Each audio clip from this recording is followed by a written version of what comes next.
Napakaraming trabaho ng ating mga kababayan sa loob at labas ng ating bansa. Pero marami rin po ang nananatili na maglingkod sa kanilang mga kababayan, sa kanilang mga sariling bayan.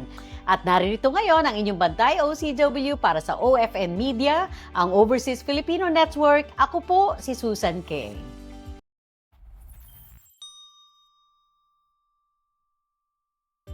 Kilalanin natin ang ating kabayan mula po sa Santa Cruz, dito sa Davao del Sur, si Dadang Alan. Hi Dadang! Hello ma'am. 3 termino naglingkod sa barangay, tama ba? Yes po ma'am. Oo. Bakit hindi ka nag-abroad? Actually, noong kabataan natin, Matanda na kayo. hindi natin naisip yung mag-abroad kasi alam mo, pagkatapos natin nag-aral, naging barangay official tayo. At talaga pong hindi pumasok sa isip ninyo na gusto nyo umalis ng bansa, magtrabaho sa abroad? Parang ganun na lang ma'am. Kasi Never nyo na-consider yun? Hindi. Talagang hindi na. Kasi yung historical mga family namin, talagang sila ay nandyan na. Palagi nang nagsiservisyo sa taong bayan. Walang umalis? Walang nag-abroad? Walang nag-abroad. Oh, okay. So, parang minana natin yon. Ngayon, pagkatapos natin na nag-aral, na pag-isipan natin na tumakbo bilang isa barangay official kagawad doon sa aming lugar sa Santa Cruz. Kasi ang iniisip-isip natin doon, marami tayong nakikita na mga problema sa mga kababayan natin. Nakikita natin yung mga kahirapan, insurgensiya, paano natin sila tutulungan, paano tayo makatulong sa kanila. Anong feelings ninyo? Anong pakiramdam ninyo na mula noon, naglilingkod na kayo sa inyong barangay o sa inyong community? Actually, napakasarap at saka napakaganda talaga na isipin na tulad natin, hindi naman tayo mayaman, ngunit alam natin na ang pagtulong at saka pagserbisyo sa ating mga kapatid ay hindi nangangahulugan, kailangan lang sa mga taong mayayaman. Kung hindi, lahat tayo ay may tungkulin, no?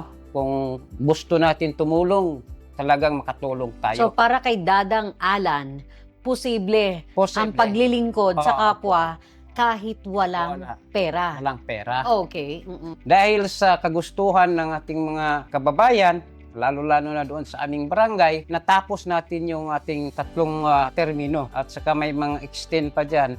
And more than 10 years tayo nag-upo bilang kagawad katapos ng ating termino. Sa loob po ng 10 years, walang panahon na naisip ninyong huminto? O ayaw nyo na lang? Wala talaga, ma'am, kasi Wala talaga? wala Ano mga talaga. kahit sa kabila ng maraming challenges? Kasi hindi madaling trabaho yan. hindi talaga madaling trabaho.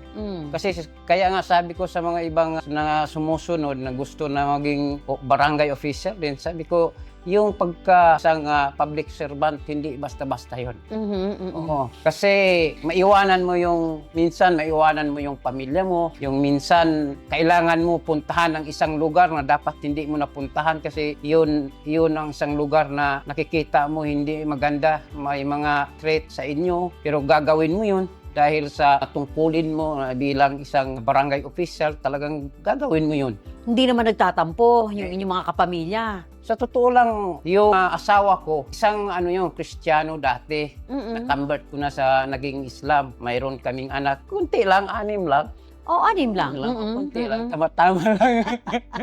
Okay. Okay. So, naintindihan niya kasi pare-pareho rin kami ang aming layunin. Pero ngayon, naging convert ko na. Ngayon, patuloy yun. Yung natapos ko ang termino ko bilang kagawad, butihing gobernador, kinuha ako doon. Tapos naging empleyado tayo sa Kapitolyo, naging provincial coordinator tayo, at saka naging membro tayo sa PPOC, Provincial Peace and Order Council. Kasi nung kagawad pa ako, 3 termino ko, talaga ang committee nga hinahawakan ko yung Peace and Order. Napakahalaga yun. Katulad sa isang lugar sa Santa Cruz, kung titingnan mo yung history, nandoon lahat. Anong mga panahon, yung mga rebels, hindi natin yun alam ng lahat ng tao. So, kasi may dugo akong bagubo Yung mama ko, asawa ko, dati Bisaya, di ba? Yung papa ko, may dugo yung Muslim yun. So, halo-halo. So, mahirap talaga doon sa Santa Cruz. Alam mo, maraming tribo eh. Nandoon ang mga kapatid natin, mga Muslim, at saka halo-halo na lahat, nandoon na. So, hindi natin maiwasan ang alitan between sa mga grupo. Kaya nga yung dating gobernador, kinuha tayo bilang representative, tututukan yung mga ganon. Kasi itong peace and order, napakahalaga sa ating, sa isang bansa o sa isang bayan, sa isang lugar o sa isang munisipalidad. Kasi walang investor, walang lahat pumasok pagka nagkaroon, pag nakikita nila, walang katahimikan. So, bilib ka Talaga po. na posible yung centerpiece program Yes. ng grupong ito ng Tindaw ay matutupad, kanyang ipangako?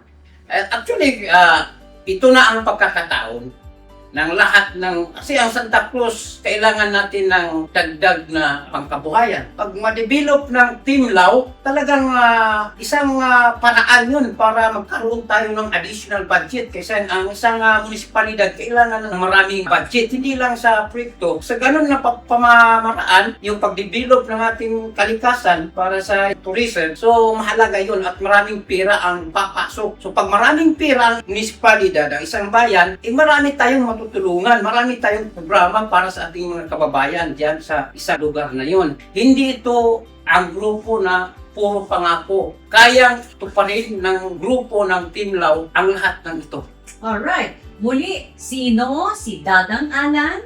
Ito po si Dadang Alan, matagal na nagsiservisyo sa inyo at patuloy pa sa pagserbisyo sa ilalim ng Team Highway Lab. Thank you very much, Dadang Alan. Talagang patuloy na maglilingkod si Dadang. Hindi na siya abroad at dito mananatili sa kanilang bayan sa Santa Cruz, Davao del Sur sa ilalim ng Team Jaime Lao. Thank you, Dadang. Espesyal na edisyon ng ating Bantayong CW program para po sa OFN Media, ang Overseas Filipino Network. Ako po si Susan K.